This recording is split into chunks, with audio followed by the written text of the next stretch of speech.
Hello everybody, welcome to another update on the Gold Forecaster Index, the holy grail to predict gold prices. So I have been warning about gold. The Gold Forecaster Index was pointing down, and yes, it has been going down. So we were at 1800 and now we are at 1700. So that's a decline. And if you had listened to the gold forecaster index, then you would be safe. So what's our new data point? And by the way, gold forecaster index is a set of leading indices, these ones, that predict the gold price. Okay. And we have a new data point, which is really bad. It's now negative. So that means we are going all out of gold miners, especially gold miners, because they have rising costs due to oil and gas. So we have 0 positions now in gold. This is not looking good. We need to see this bounce first before we get back in. Now, it's not all bad news. We also have good news. The Taylor rule rate is still very high. Rate hikes need to come to 10% before inflation goes down. So this is still positive. Also, there's a big misery index here that's also rising, but we do see a little bit downward pressure, probably because inflation is not growing that fast anymore and employment is improving. Real output is the same here, still positive, so that's good for gold. We had some news about Chile where copper production went down. So that's good news for silver. Less byproduct. Institutions are still not buying gold. You can see that here in the COMEX as well. LBMA is stable. Here, LBMA silver holdings are down, so that should be good for silver. Here we have new data on China. So Chinese demand is the same as last month. So it's a bit higher. So the Chinese are buying. So maybe you can follow the Chinese. They are buying. They are buying the dip. And for silver, it's also pretty high. If you compare this to last year, it's about the same. So there is demand for silver from China, but not from the West. So the amount of silver in SLV is still going down. PSLV is also not rising. So if you hear things about silver squeeze, don't listen to it. If this doesn't rise, PSLV doesn't rise, then there is no silver squeeze. Here we had a silver squeeze when PSLV went from here, 5 to 10. Now it's flat. So don't believe those rumors. There is no squeeze right now yet. Shanghai silver is still going down. Maybe this is a bottom, I don't know, but it's not looking bullish. COMEX silver numbers, yeah, the leverage is high. We have a lot of eligible silver, but not a lot of registered, so we have a high leverage. Typically, this will bottom out when we come to a low registered silver level. Maybe in the coming months, we will see that, and then you can start buying. So watch this trend. If it reverses, then silver will rise. But I don't think we are there yet. We have some gold demand from central banks. So everyone is buying now, central banks. I think it's about 1% higher than last year. So that's positive. Negative is US mint sales. They are down, both in gold and silver. So not a lot of interest there. Premiums are still high, which typically tells me that there is a bottom. But I mean, these premiums can go even higher and this can go even lower. Okay, this is a bit bullish, but I would still follow the gold forecast index. Junk silver is also high in premiums right now. So there is a bit of a shortage in silver. That's good news. In Shanghai, we also see a bit of a rise in premiums, but not at this level yet. So there could be some more downside.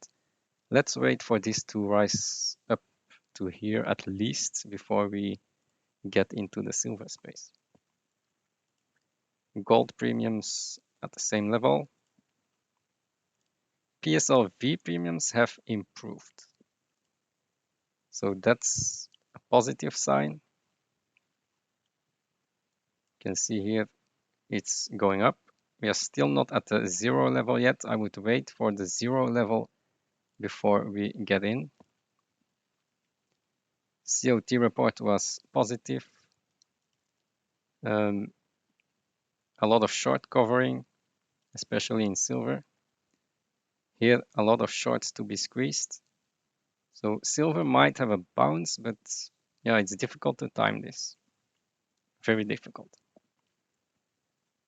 Lease rates were flat, so nothing to see there. Swiss franc is not doing great because it's in Europe. Europe is not doing great. Tips are crashing, so that's not good for gold. Probably because we have a huge rise in bond yields. So bonds are getting into a bear market right now. And this will have consequences on gold because gold doesn't like high yields. Now, seasonality, we are in September. This should be good for gold, at least this month. And for silver, it's flat. Well, actually here we have a good month for September. So maybe we can have a bounce in silver, but I would not try it.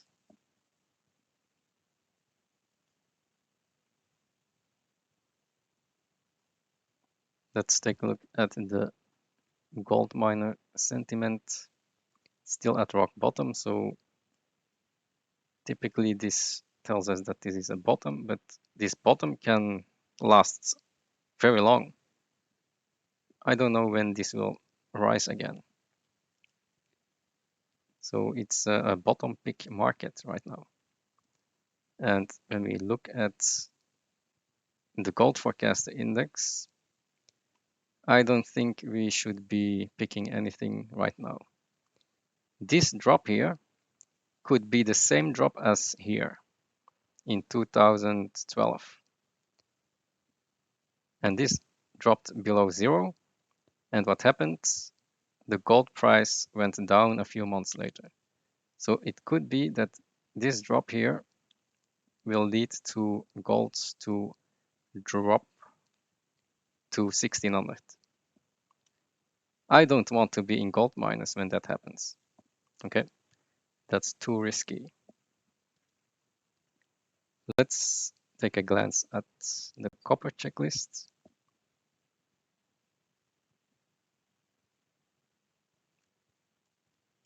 So real economic activity is still above zero, so there is a bit of growth.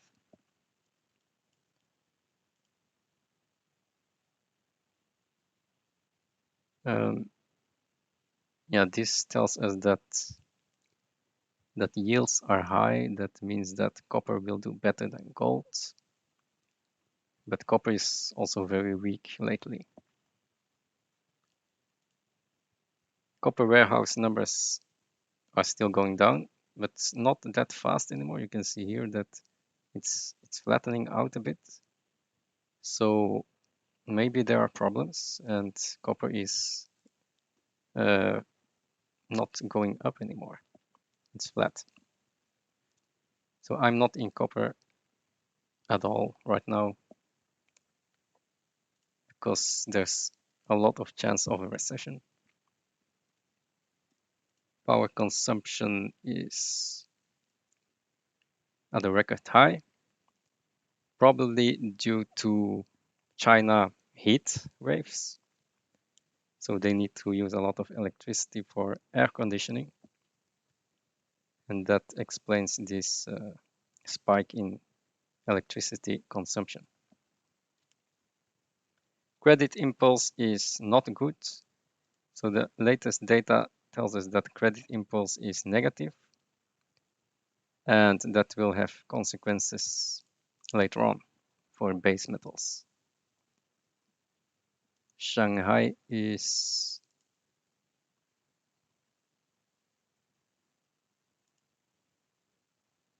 it's going up, but it's very flat. So nothing is going on here in that space. GDP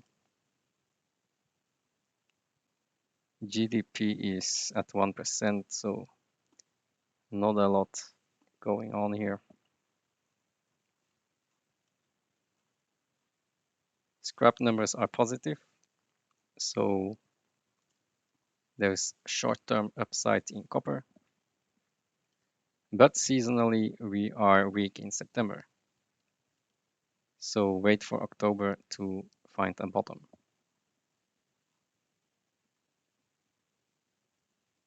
China imports are positive.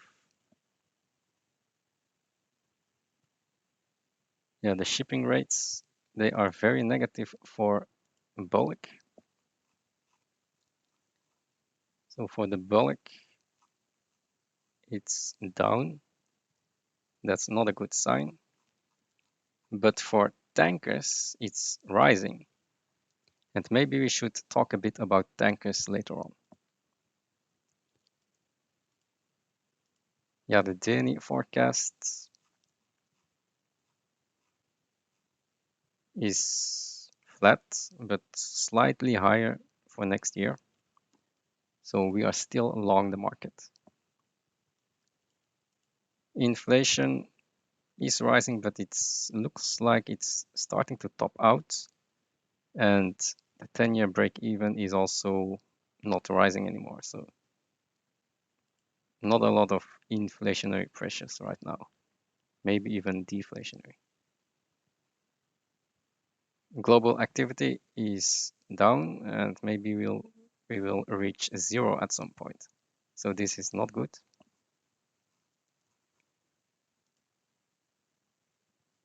Okay, on to money supply. Let's see where we are. So money supply is not increasing anymore.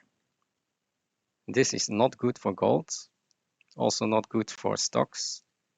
So we are flat. We see central banks all over the world trying to do QT, raising interest rates. So money supply will be flat, will not be good for gold and stocks.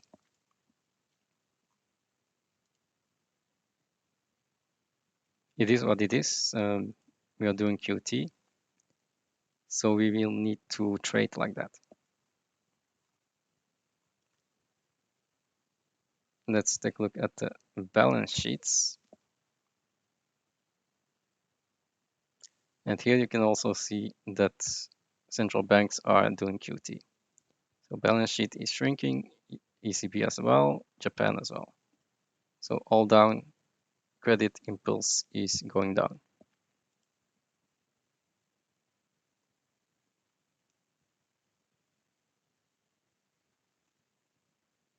So we all wish that the fundamentals are better, but it isn't.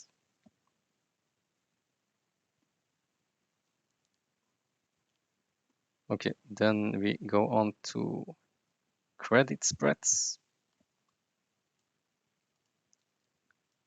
Junk bonds are weak, but it might be bottoming out in this pattern. And here yields are rising. Let's see GDP. GDP is chugging along, still in a downtrend, but it's not crashing. So there is growth, but slow growth.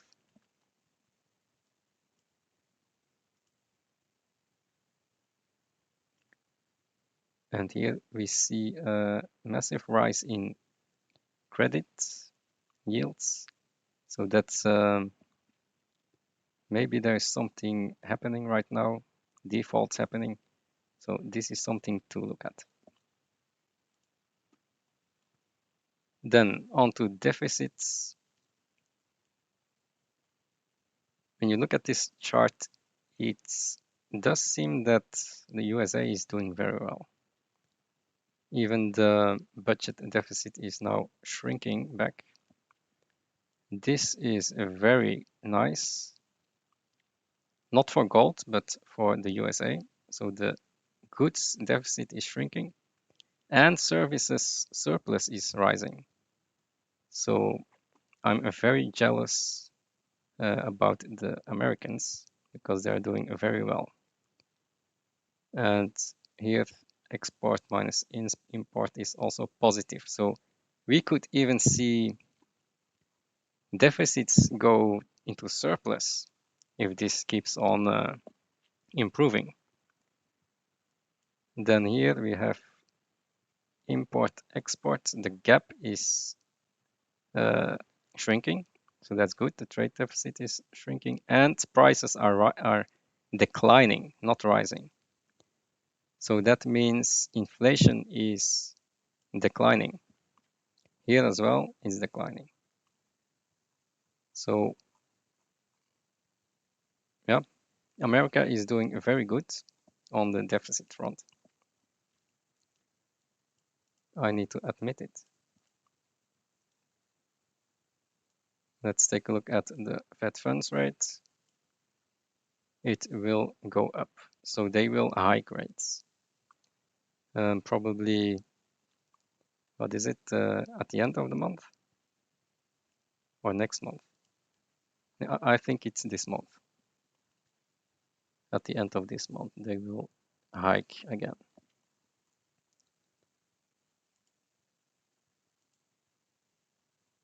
Then I want to take a look at the employment. So the employment level is rising. So you can see that the economy is improving. But the unemployment rate has now gone up. So the red line is going down. So this is something to watch. And I also know that from the total non-farm payrolls, there are a lot of part-time workers on that. So it's not as good as it seems. Capacity utilization is up. So that's good for gold. But it's not like it's skyrocketing, it's just flat and rising a little bit. So this is also a sign that gold is not performing. So we had an update also on Sprott. You can look at this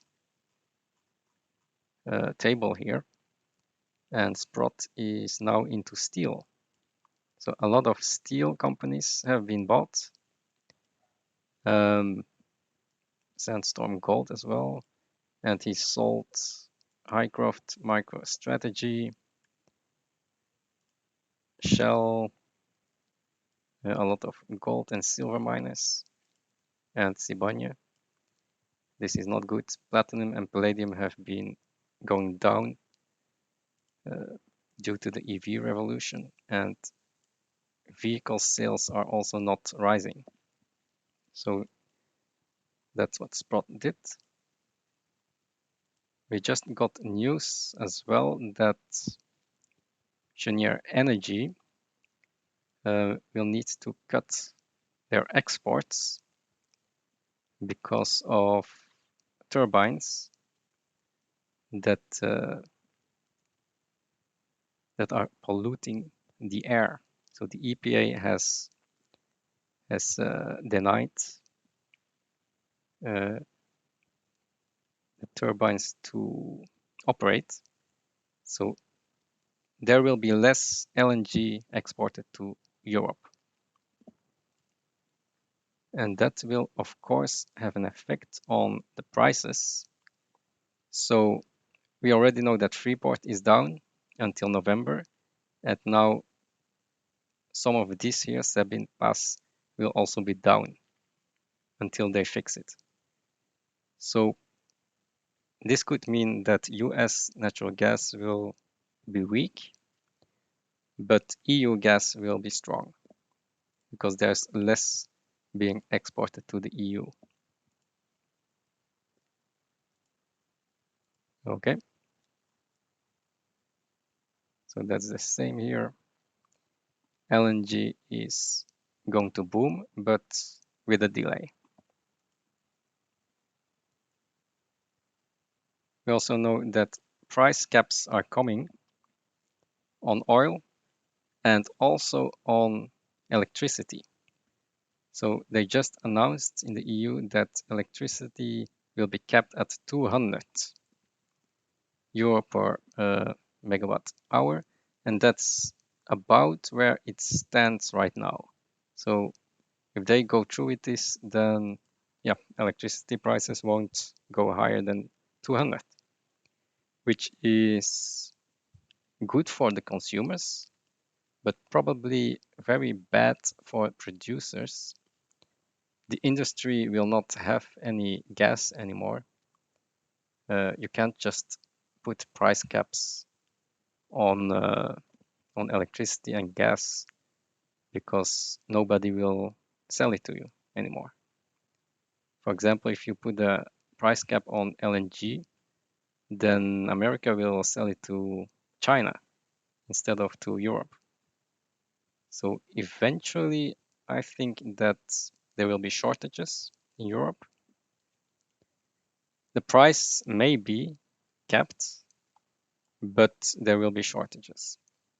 And if you have shortages, then you cannot produce it anymore. For example, fertilizers cannot be produced anymore because there's no gas. So what will happen? Everything else will go up in price except gas and electricity. So fertilizers will go up, glass will go up, beer will go up, everything will go up. Here I just want to reiterate that on 10th of August, EU shipping companies are prohibited to ship Russian fertilizer. So you can see here that those ships will not be insured anymore, and part of this is potassium chloride, etc. So this has started on 10 August that EU companies cannot ship fertilizer anymore to third parties. And what has happened since then? In August, we see a massive collapse in Russian imports to Brazil, for example. Here you can see that Russian potash imports have collapsed. And I think this could collapse even more in the coming months. So where does Brazil get that potash now? Where will it get it from? Maybe domestically. Fertilizer plants are also shutting down, so they won't get it from Europe anymore. Look at all these plants getting shut down. That's 70% of Europe shutting down. As you can see here, 70%, and that's about 5%, 7% globally. As you can see here, nitrogen fertilizer at 10% of global production. So if you take 70%, it's about 5, 6%. So that's a lot that is going offline. So I expect fertilizer prices to go up, and they are going up. Urea is up, and even potash is starting to go up. Electricity prices are about to double by next year, so brace yourself. But the EU has said they are going to cap the price. They're going to cap it here. So this is not going to happen anymore. It's going to cap here. Of course, what will happen if you cap something that should be higher in price? There won't be any gas or electricity anymore. So you will see blackouts and plants that won't operate because they don't have gas. That's what's going to happen. For example, here, increase in pulp prices, and we have a bankruptcy of a German toilet paper manufacturer. So all of these companies will declare bankruptcy soon. Metal companies are in trouble. Paper companies are in trouble. Glass uses a lot of energy, is in trouble. Metals, zinc, aluminium, all in trouble. Fertilizers are shut down. Beer, you do not have any CO2 anymore, so these will shut down as well. And of course, gas will have shortages. So prepare for that. I will not be in euros anymore. 5 commodities to buy: aluminum, zinc, lithium, sugar, fertilizer. So get all of that. It's better than holding euros. And I will end this with some talk about tankers. So is tankers a good or a bad investment? So how do we do this? So it all depends on tanker rates, and they are rising right now. Why? Because demand is higher than supply. So supply comes from the fleet size, and I think this is going to shrink. So the red line will shrink, supply will shrink, and demand will grow. Why? Because oil is going to be diverted from the existing routes to longer routes due to all these sanctions. So green goes up, red goes down, and you get a deficit. So tanker rates will go up.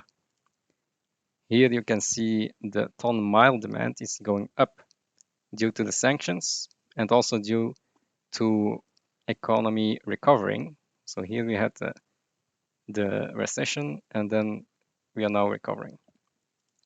Here you can see the routes that are getting diverted. So longer routes now, and that will need more tankers. And here you can see the supply growth. So a lot of demolitions will come in the coming years. So supply is going down. That's good news. Tonnage on order. So there are not a lot of tanker orders. So the supply will go down.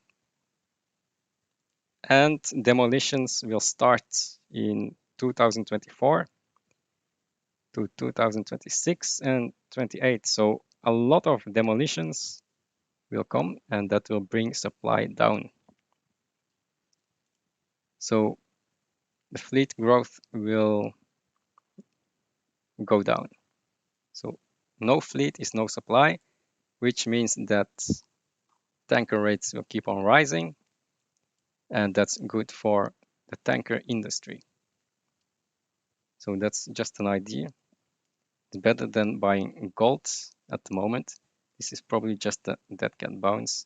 I would not be in gold right now. Buy the things that I said. These things here, fertilizer, etc., and maybe even tankers. So that was the update, and I'll see you in the next video. Bye.